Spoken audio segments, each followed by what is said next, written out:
The shuttle doors opened with a soft hiss, and Unipark took her first step onto the orbital station of Neres Prime. The air tasted different here. It was clean and cold, filtered through machines that had been running for thousands of years before humans ever looked up at the stars. She stood still for a moment, her small bag hanging from her shoulder. Around her, beings from dozens of different worlds moved through the arrival hall. Some walked on two legs like her.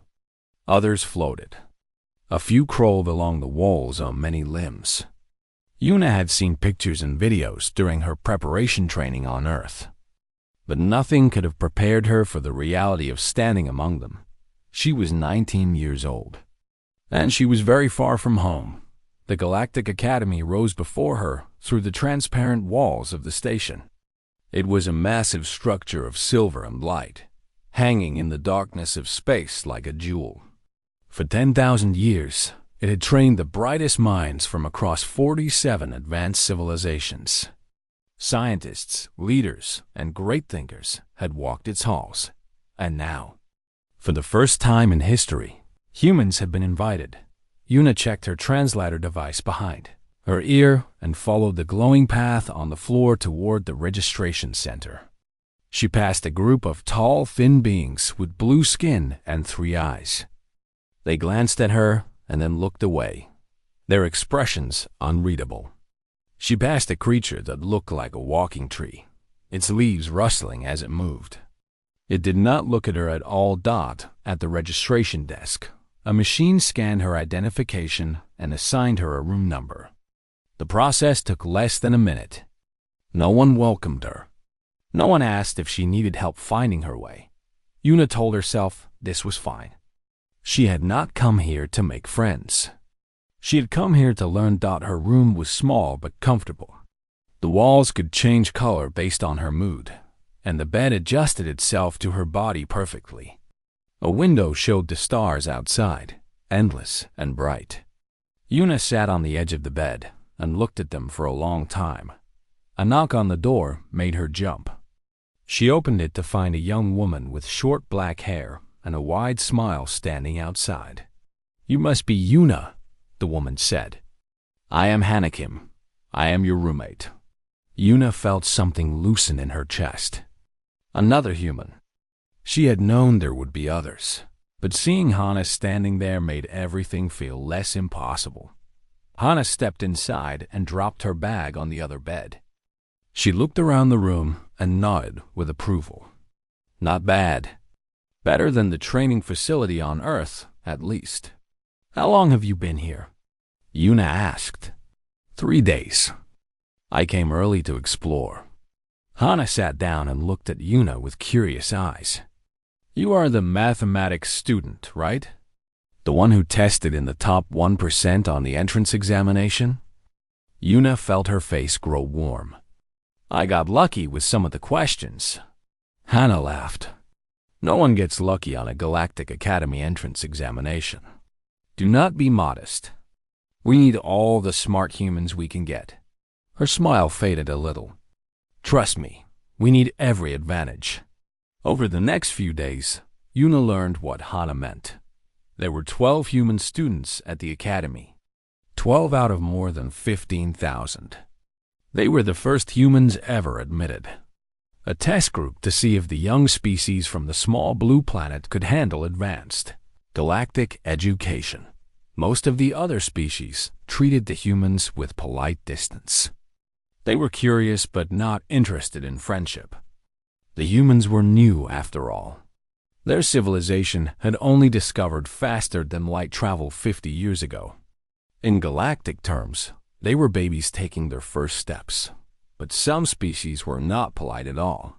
The Terrani were a race of tall, pale beings with 4 eyes and long fingers. They had been traveling among the stars for 100,000 years. Their minds could communicate through telepathy. They could process information faster than any computer. They considered themselves the most intelligent species in the known galaxy, and they made no secret of their feelings about humans. Yuna first encountered Instructor Velos on her 3rd day of classes. He taught advanced quantum theory, a required course for all science students. When Yuna walked into the lecture hall, she found 300 students already seated. Most were Torani, their pale faces turning to look at her as she searched for an empty seat. Instructor Velos stood at the front of the room. He was taller than the other Torani, with eyes that were almost white. When he saw Yuna, his thin mouth curved into something that was not quite a smile. "Ah," he said, and his voice carried through the silent hall. "Our human student has arrived. Please, find a seat quickly. We have much to cover, and we cannot slow down for those who struggle to keep pace." Yuna felt every eye in the room on her. She found a seat at the back and sat down without a word. The lecture began. Instructor Velos spoke quickly, his thoughts projected onto holographic screens that filled the air. Equations appeared and disappeared. Concepts built upon concepts. The Torani students followed along easily, their telepathic minds downloading the information directly. Yuna wrote notes as fast as she could. Her hand cramped. Her eyes hurt from trying to follow the rapidly changing displays. By the end of the 2-hour lecture, she had filled an entire notebook, and she understood perhaps half of what had been discussed. She stayed after class to review her notes. When she finally looked up, the hall was empty except for Instructor Velos, who stood watching her from the front of the room. "Struggling already," he said. It was not a question. Yuna closed her notebook. "I will catch up." Velos walked toward her, his 4 eyes studying her like she was an interesting but ultimately disappointing experiment. "Your species thinks in straight lines, one thought after another, like beads on a string. My students think in parallel, processing 1,000 thoughts at once." He stopped a few feet away from her. "You do not belong here, human. But I suppose it is not your fault. Your brain is simply not built for this level of learning." Yuna stood up and gathered her things. Her heart was beating fast, but she kept her voice steady. "With respect, instructor, I will let my work speak for itself." Velos watched her leave. His expression did not change, but something flickered in his pale eyes. Something that looked almost like anticipation. That night, Yuna studied until the artificial dawn began to glow outside her window. Hannah brought her food and told her to sleep, but Yuna could not stop. She read and reread her notes. She searched the Academy database for supplementary materials. She taught herself the concepts that Velos had assumed she already knew. When Hannah finally fell asleep, Yuna sat alone in the quiet room and thought about home. She thought about her parents, who had cried with pride when she was accepted to the Academy.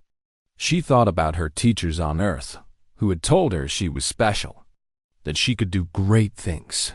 She wondered if they had been wrong, but then she thought about Instructor Velos and his cold, dismissive words, and something hard and bright formed in her chest. It felt like determination. It felt like fire. She would prove him wrong. She would prove all of them wrong. Yuna picked up her notebook and continued to study. Outside the window, the stars burned on, endless and patient, waiting to see what she would become. The clapping came from Doha Lee. He stood in the back row, his hands coming together in steady, deliberate applause. One by one, the other human students joined him. There were only 11 of them scattered through the hall of 300, but their applause cut through the shocked silence like light through darkness. The alien students did not clap. They sat in confusion, looking from the glowing green board to the small human girl who had just done something impossible. Some whispered to each other in languages their translators did not share. Others simply stared. Instructor Velos had not moved. He stood beside the holographic board, his 4 pale eyes fixed on the solution Yuna had written. His long fingers twitched at his sides. "This is incorrect," he said finally. His voice was flat, controlled. "There must be an error in the verification system." He turned to the board and began to check Yuna's work. The hall watched in silence as he traced through each step, each calculation, each strange diagram and unconventional leap. Minutes passed. Velos checked and rechecked, his movements becoming more agitated with each pass. The solution was correct. Every part of it. Impossible, Velos murmured. The method is completely wrong. The approach violates every principle of proper mathematical derivation. And yet it works, Doha said from the back of the room. His voice was calm, but carried clearly through the hall, because she found a different path to the same destination. Velos turned sharply.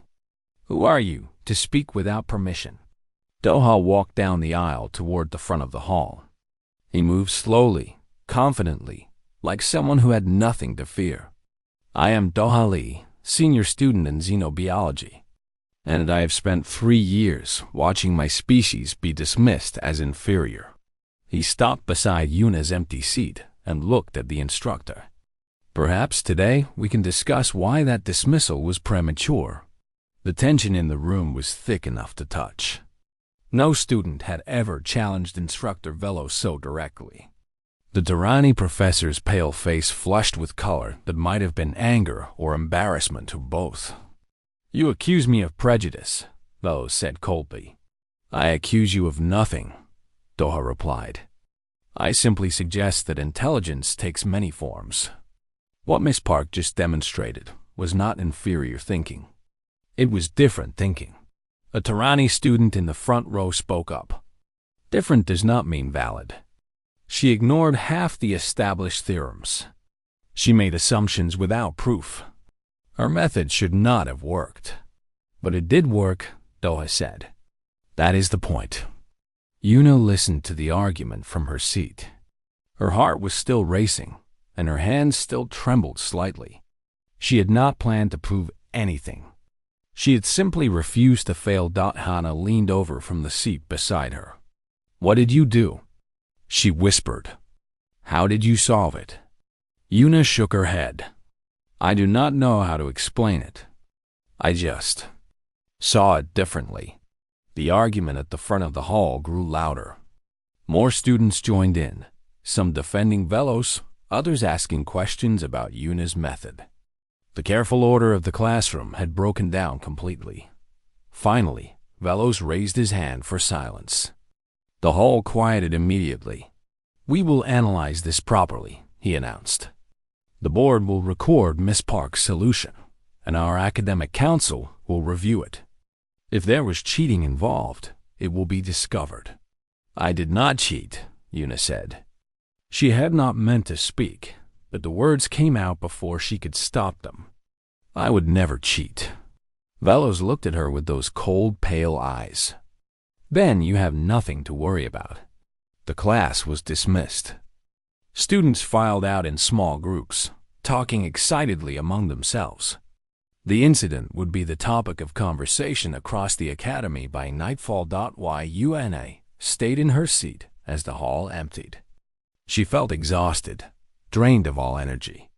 The triumph of solving the problem was fading, replaced by worry about what would come next. If the council decided her method was somehow invalid, she could be expelled. Doha approached her after the other students had left. He sat down in the empty seat beside her and was quiet for a moment. That was remarkable, he said finally. I have never seen anything like it. Yuna looked at him. You believe me? That I did not cheat? Of course I believe you. I recognized what you did. Doha leaned forward, his eyes bright with interest. You used human thinking. Real human thinking. Not the imitation of Durrani methods we are all taught to use. Yuna frowned. I do not understand. The Durrani solve problems through pure computation, Doha explained. They break everything into numbers and process those numbers in parallel. It is fast and accurate, but it follows strict rules. They cannot deviate from their methods because their minds are not designed for deviation. And humans are different? Humans are completely different. Doha smiled. We evolved on Earth, a planet that tried to kill us in 1,000 different ways. Predators, diseases, changing climates, natural disasters.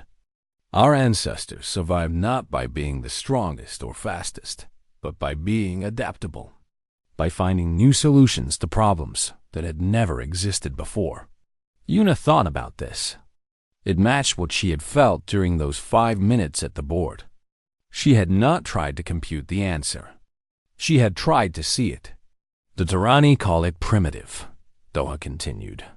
They think sequential thinking is inferior to parallel processing, but they are measuring us against themselves. It is like criticizing a fish for being bad at climbing trees. So what do we call it? Yuna asked. Our kind of thinking? Doha considered the question. I call it creative cognition. The ability to make connections that logic alone would never find. To imagine answers before proving them.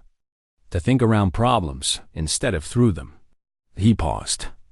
You solved the Kathrani paradox not by computing it, but by imagining what the answer should look like and working backward to prove yourself right. Yuna nodded slowly. That was exactly what she had done, though she had not realized it at the time. Is it valid? She asked. Mathematically, I mean. Are my methods correct? Your methods are unconventional, Doha admitted. But mathematics does not care about convention.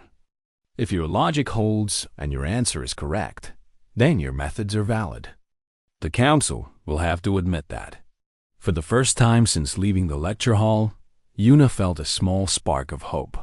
That evening, she met with the other human students in Doha's quarters. The mood was electric. Everyone had heard about what happened, and everyone wanted to understand.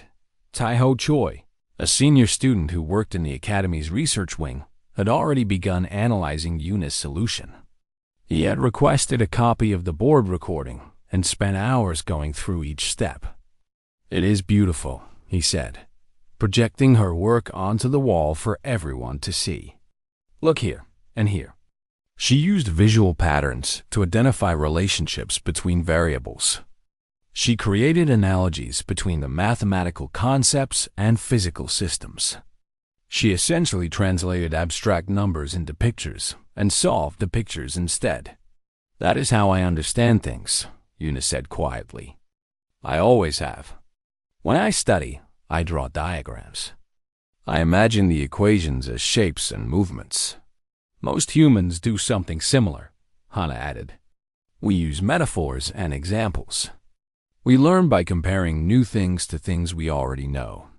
Taiho nodded eagerly. Exactly. And this is what the Tarani cannot do. Their minds process pure information without interpretation.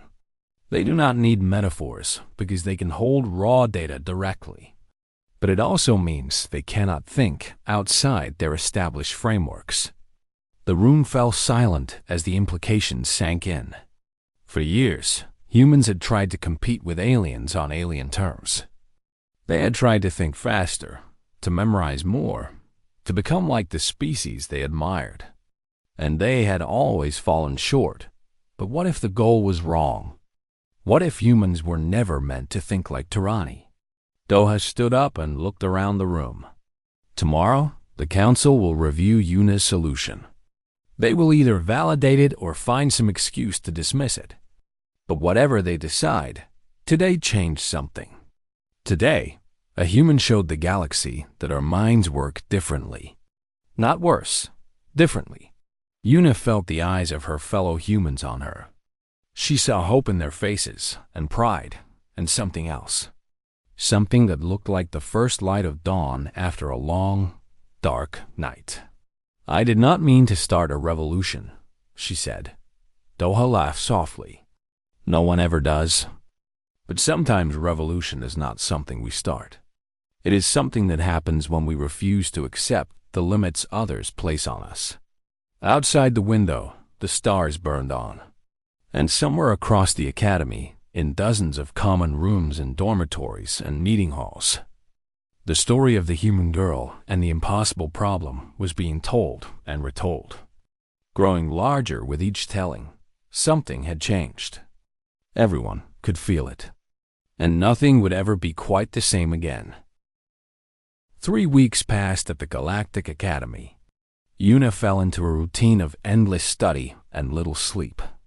She woke before the artificial sunrise, reviewed her notes from the previous day, attended her classes, and then studied until her eyes could no longer focus.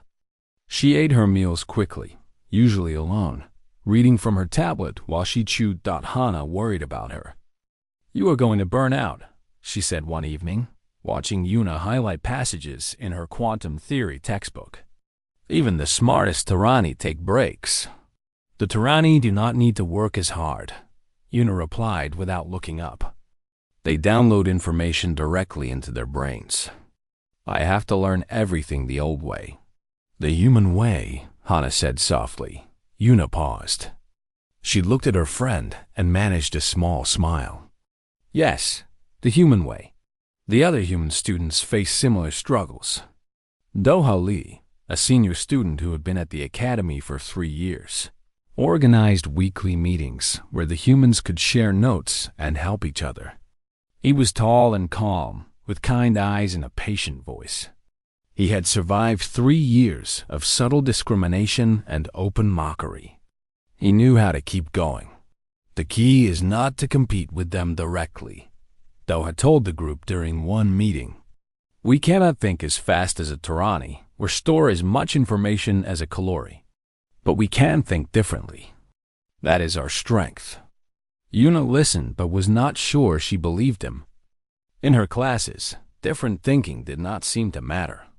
Only results mattered. And her results were barely average. Instructor Velos continued to single her out in class. He asked her questions he knew she could not answer. He called on her to solve problems on the holographic board, watching with cold amusement as she struggled. The other students learned to expect these moments. Some looked away in discomfort. Others watched with open enjoyment. Yuna endured it all. She never complained. She never showed anger or frustration. She simply worked harder. Then came the day that changed everything. It was a normal class at first. Instructor Velos lectured about dimensional folding equations, a complex topic that dealt with how space could be bent and shaped. The holographic displays showed beautiful, intricate patterns that represented the mathematics of reality itself. Yuna took notes furiously. She had studied this topic the night before, staying up until her vision blurred. She understood maybe 70% of what Velos was saying. That was better than usual. Halfway through the lecture, Velos stopped speaking. The sudden silence made everyone look up. The instructor stood at the front of the hall, his 4 pale eyes scanning the rows of students. "I have decided," he announced, "to conduct a surprise assessment." A murmur ran through the hall. Surprise assessments were rare and feared. They tested not just knowledge, but the ability to think under pressure. Velos smiled his thin, cold smile. "I need a volunteer. Someone who will demonstrate their understanding of the material we have covered." No hands went up. Even the Tyranni students looked nervous.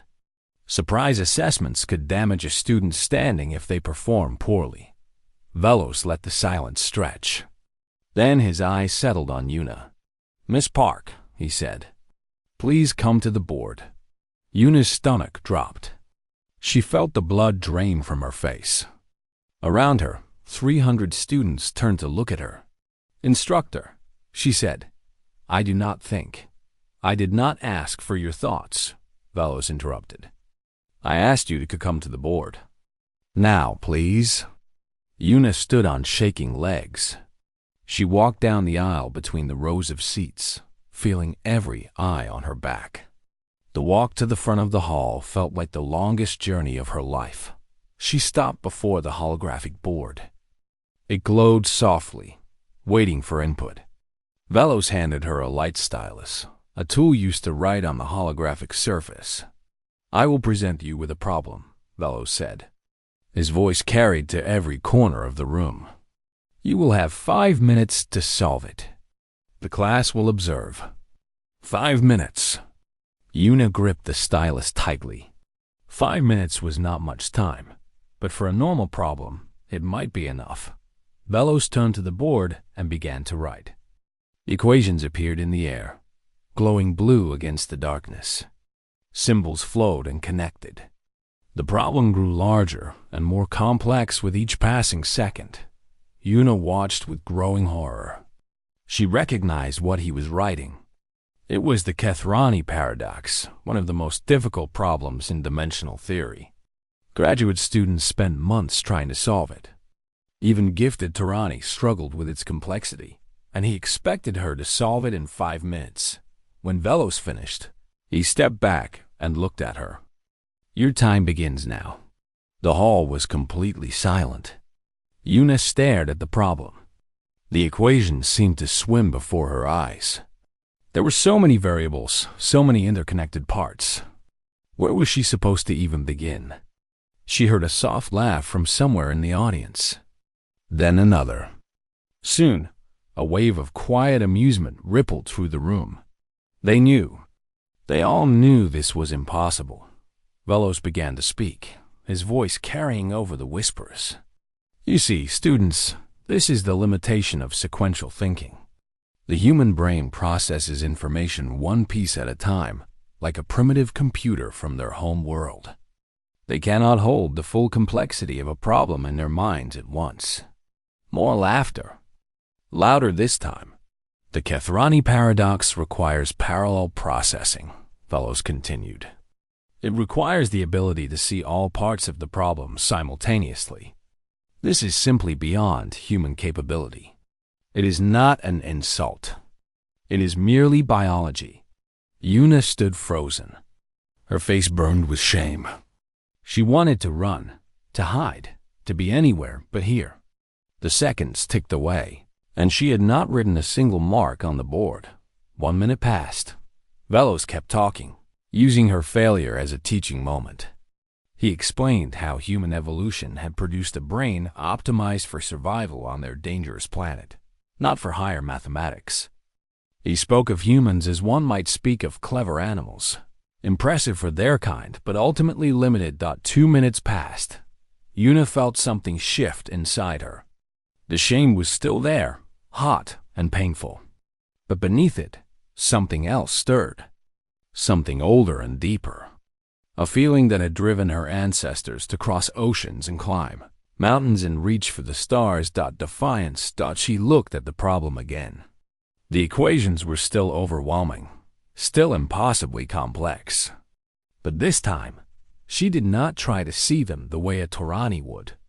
She did not try to process them all at once. Instead, she let her mind do what human minds had always done. She looked for patterns. She searched for connections. She asked herself, what if I tried this a different way? 3 minutes remained. Yuna raised the light stylus and began to write. The laughter in the hall faded. Velos stopped speaking. A new kind of silence fell over the room, not the silence of mockery, but the silence of confusion. Yuna drew a diagram beside the equations. She broke the problem into smaller pieces. She found relationships between variables that the formal approach would never reveal. She worked sideways and backwards and through strange paths that no one in the room had ever seen before. Her hand moved faster. Her mind raced ahead, finding shortcuts and connections.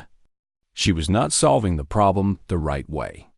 She was solving it her way. The students leaned forward in their seats. Velos's 4 eyes widened. 2 minutes remaining. Yuna kept writing. Sweat formed on her forehead. Her heart pounded in her chest. She could see it now, the solution emerging from the chaos, like a picture forming from scattered pieces. 1 minute remaining. She was close. So close. Her hand flew across the board, leaving trails of glowing symbols in the air. 30 seconds. Yuna made a final calculation. She wrote her answer at the bottom of the board. Then she stepped back, breathing hard, and lowered the stylus. The holographic board flickered. A moment passed. Then it flashed green, the universal sign of a correct solution. The hall was completely silent. Yuna turned to face Instructor Velos. His pale face had gone even paler. His four eyes stared at the board as if seeing something impossible. How? He whispered. Yuna did not answer. She simply walked back to her seat, sat down, and opened her notebook. Her hands were shaking, but she kept her expression calm. Behind her, the silence stretched on. And somewhere in the back of the hall, she heard someone begin to clap. The days following the council's decision brought changes that Yuna could not have predicted. News of the incident spread beyond the academy, traveling through communication networks to distant worlds. Within a week, the story of the human girl who solved the Kethrani paradox was being discussed in universities and research centers across the galaxy. Yuna received messages from scientists, scholars, and curious beings from dozens of different species. Some asked for interviews. Others wanted to study her methods. A few sent angry messages accusing her of fraud, or demanding to know how a primitive human had accomplished such a feat. She tried to respond to all of them, though it quickly became impossible to keep up. Hannah helped her manage the flood of attention. "You are famous now," she said one evening, scrolling through hundreds of unread messages on Yuna's tablet. "The most famous human in the galaxy, probably." "I did not want to be famous," Yuna said. She sat by the window, looking out at the stars. "I just wanted to prove I belonged here." "You did more than that." Hannah set down the tablet and came to sit beside her friend. "You changed how they see all of us. Before, humans were a curiosity. Now we are a mystery. They want to understand what makes us different."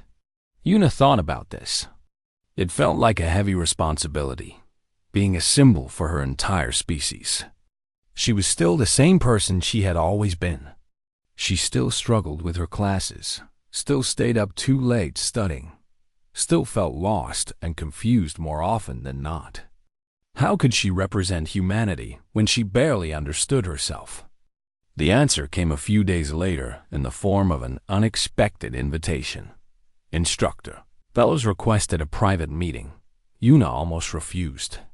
The memory of standing at that holographic board, feeling the weight of his contempt, was still fresh and painful. But something made her accept. Curiosity, perhaps, or the need for closure. She met him in his office, a sparse room filled with holographic displays and ancient artifacts from Terrani history. Velos stood by the window, his back to her as she entered. "Thank you for coming," he said without turning around. "Please, sit." Yuna took a seat in one of the chairs facing his desk.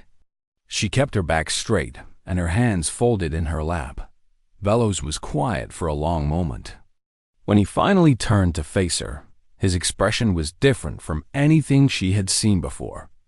The coldness was gone. In its place was something that looked almost like uncertainty. "I owe you an apology," he said. Yuna blinked in surprise. This was not what she had expected. "I have taught at this academy for 47 years, Velos continued. "In that time, I have instructed students from every advanced species in the galaxy. I believed I understood intelligence. I believed I knew its limits and its variations." He paused. "I was wrong." He walked to his desk and sat down across from her. His four pale eyes studied her face. "When humans were first admitted to the academy, I opposed the decision. I thought it was a waste of resources, teaching beings whose minds could not process information at the level required for advanced studies. I thought you were less than us." "You made that very clear," Yuna said quietly. Velos inclined his head. "Yes, and I am ashamed of it." He leaned back in his chair. "What you did in my classroom forced me to confront my own assumptions. I asked the Academy's AI to analyze your solution in detail. Do you know what it found?" Yuna shook her head. "It found 17 instances where you made intuitive leaps that mathematically should not have worked. connections between variables that had no formal relationship, patterns that existed only in visual representation, not in the equations themselves. Velas's voice carried a note of wonder, and yet every single leap led to a correct conclusion. Every pattern you saw was real, even though our methods could not predict it. He leaned forward. I have spent my entire career building mathematical proofs through logic and computation. I have never imagined an answer before proving it. I am not capable of it. My mind simply does not work that way. Neither does mine. Usually, Yuna admitted. I do not understand how I did it either. That is what fascinates me. Velos stood and began to pace. For thousands of years, the Turani have defined intelligence as the ability to process information quickly and accurately. We assumed that any mind less capable of computation was inferior. But computation is only one type of thinking. He stopped and looked at her. Your species thinks differently. Not worse, differently. And in some ways, perhaps better. Yuna felt a strange sensation in her chest. For weeks, she had wanted nothing more than for this being to acknowledge her worth. Now that he was doing it, she did not know how to respond. Why are you telling me this? She asked. Velos was quiet for a moment. Because I want to learn from you. He went to one of the holographic displays and activated it. Course schedules and curriculum documents appeared in the air. I have been teaching the same way for decades, he said. My methods work well for Turani students and for others who think similarly. But they do not work for humans.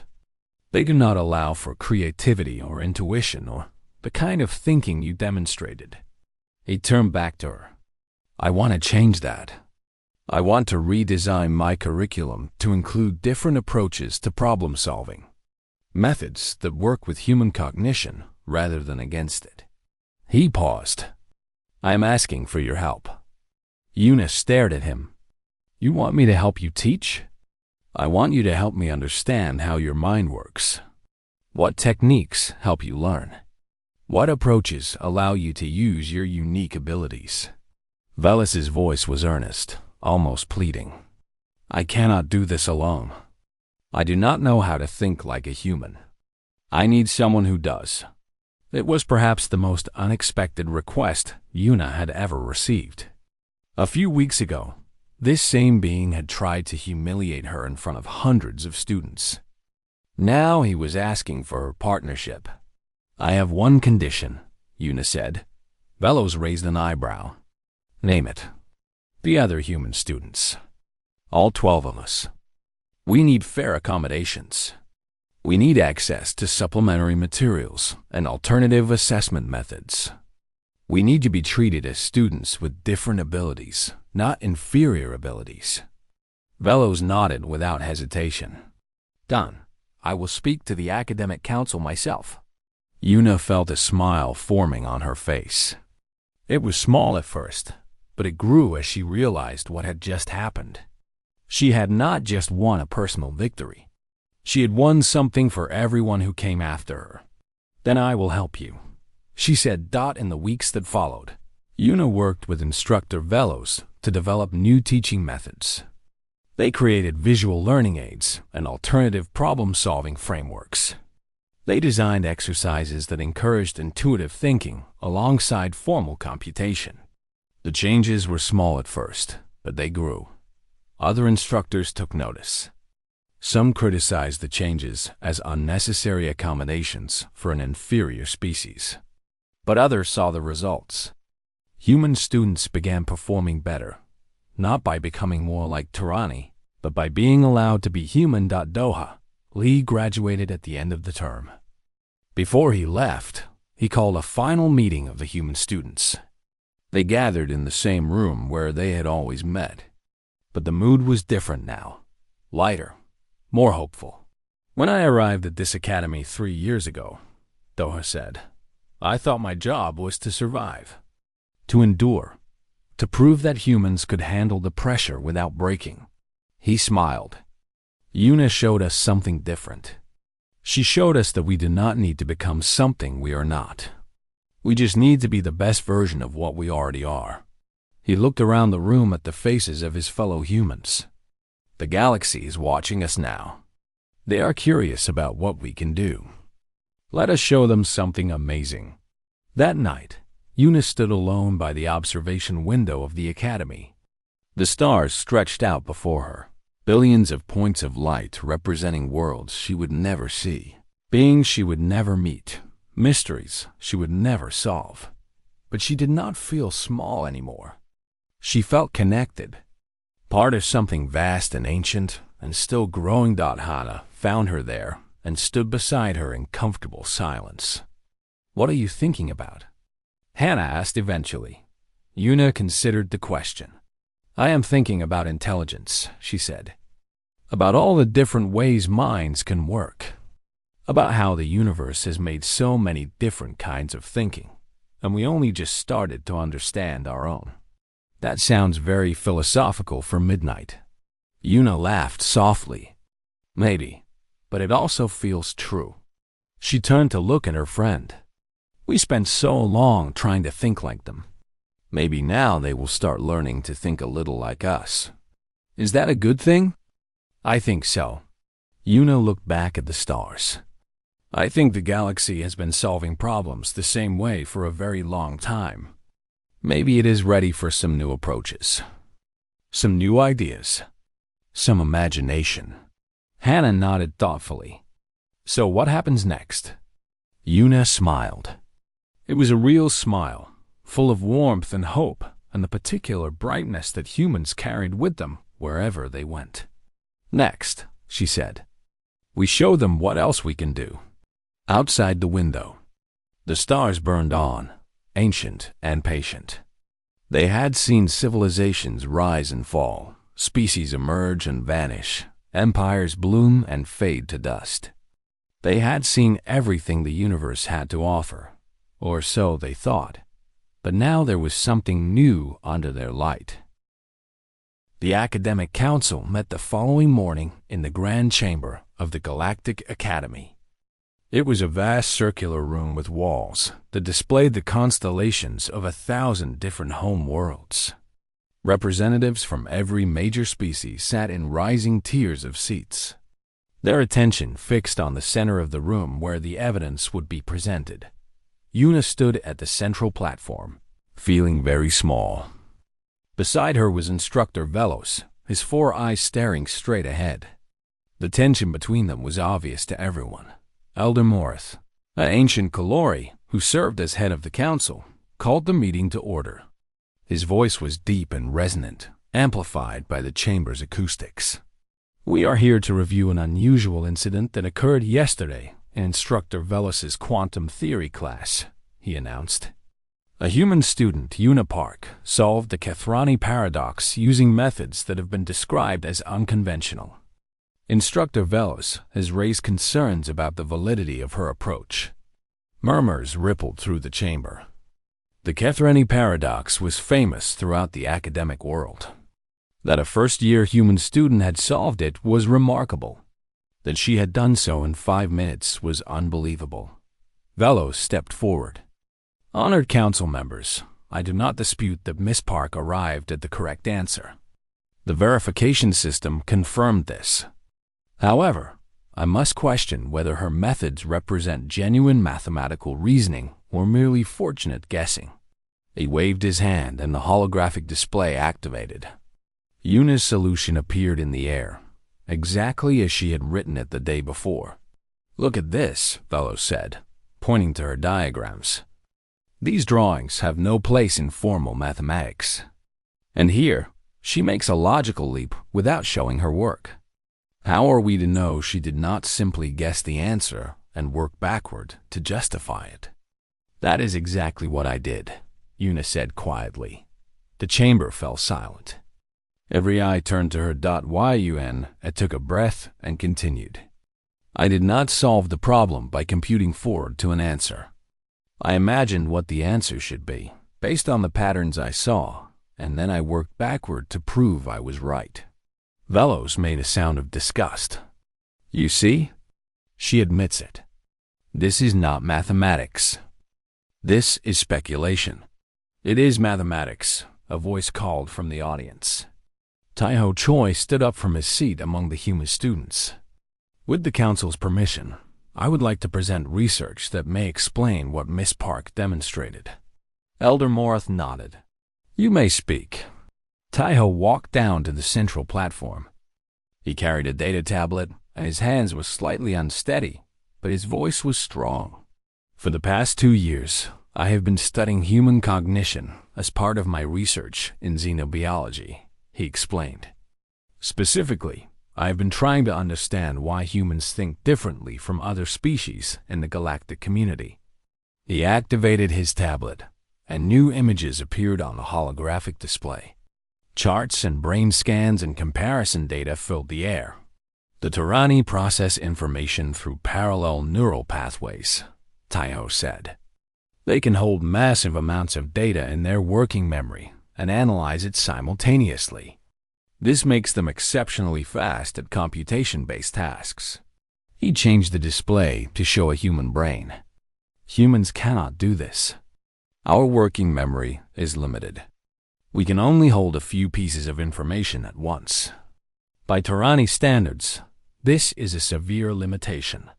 Velos nodded smugly. As I have always said. But, Taiho continued, humans evolved a different capability to compensate. We developed what researchers call creative cognition, the ability to find connections between unrelated pieces of information, to recognize patterns across different domains, and to imagine solutions before we can prove them. He brought up a new image, a comparison of problem-solving approaches. When a Tarani encounters a new problem, they apply established methods systematically until they find a solution. When a human encounters a new problem, they often skip directly to a possible answer through intuition and then work to verify it. Guessing, Velos said dismissively. Not guessing, Taiho replied firmly. Pattern recognition at a subconscious level. Human brains are constantly processing information we are not aware of, finding connections our conscious minds never notice. What feels like a guess is actually the result of incredibly complex background processing. He pointed to Yuna's solution on the display. What Miss Park did yesterday was not luck. She recognized patterns in the Kethrani paradox that suggested a certain type of solution. Her drawings were not random. They were visual representations of mathematical relationships. Her logical leaps were supported by intuitions that proved to be correct. Elder Morath leaned forward. Are you suggesting that human intuition is a valid form of mathematical reasoning? I am suggesting that it produces valid results, Taiho said. And in mathematics, results are what matter. The chamber erupted in debate. Some council members argued that proper methodology was essential to academic integrity. Others pointed out that the academy had always valued results over process. The discussion went back and forth, voices rising and falling. Through it all, Yuna stood silent, watching. She thought about all the nights she had spent studying, all the time she had felt stupid and slow compared to her alien classmates. She thought about the way Velos had looked at her, like she was less than nothing. Finally, Dohali stood up. The chamber gradually quieted as people noticed him. Honored council members, he said. I would like to offer some perspective as someone who has spent 3 years at this academy. Elder Morath nodded for him to continue. When humans first arrived at the Galactic Academy, we were told we were lucky to be here. We were told that our species was primitive, that our minds were limited, that we should be grateful for the opportunity to learn from our betters. Doha's voice was calm but carried an edge. We believed it. We tried to think like Tarani, to memorize like Kalori, to compute like machines. And we failed, because we were trying to be something we were not. He gestured to Yuna. What this young woman did yesterday was stop trying to be something she was not. She used her human mind in the way it was designed to work. and she solved a problem that should have been impossible for her. Doha looked around the chamber, meeting the eyes of council members from a dozen different species. Humans evolved on a death world. Everything on our planet tried to kill us. We survived, not because we were the strongest or fastest or smartest by your definitions. We survived because we can adapt. We could improvise. We could look at a hopeless situation and imagine a way out. He pointed to the stars displayed on the chamber walls. You have all been traveling among these stars for thousands of years. You have built great civilizations and developed incredible technologies. But you have also become rigid. You have established methods and proper procedures and correct ways of thinking. You have forgotten how to imagine. The chamber was completely silent now. Humans have not forgotten, Doha continued. We are young and inexperienced and sometimes foolish. But we can still dream of impossible things and then find ways to make them real. That is not a weakness. That is our greatest strength.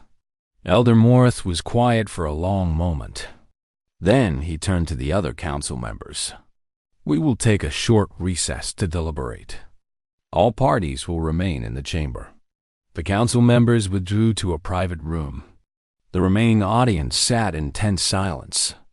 Yuna found Hana in the crowd and went to sit beside her. Neither of them spoke. There was nothing to say. 30 minutes later, the council returned. Elder Morith took his place at the head of the chamber and looked down at Yuna with ancient, thoughtful eyes. The council has reached a decision, he announced. We find that Miss Park's solution to the Kethrani paradox is mathematically valid. Her methods, while unconventional, produce correct results through logical steps that can be verified. Yuna felt her knees go weak with relief. Furthermore, Elder Morith continued, we find that the incident raises important questions about how this academy defines and measures intelligence. We will be forming a committee to study these questions and to review our educational practices. He paused, and something that might have been a smile crossed his ancient face.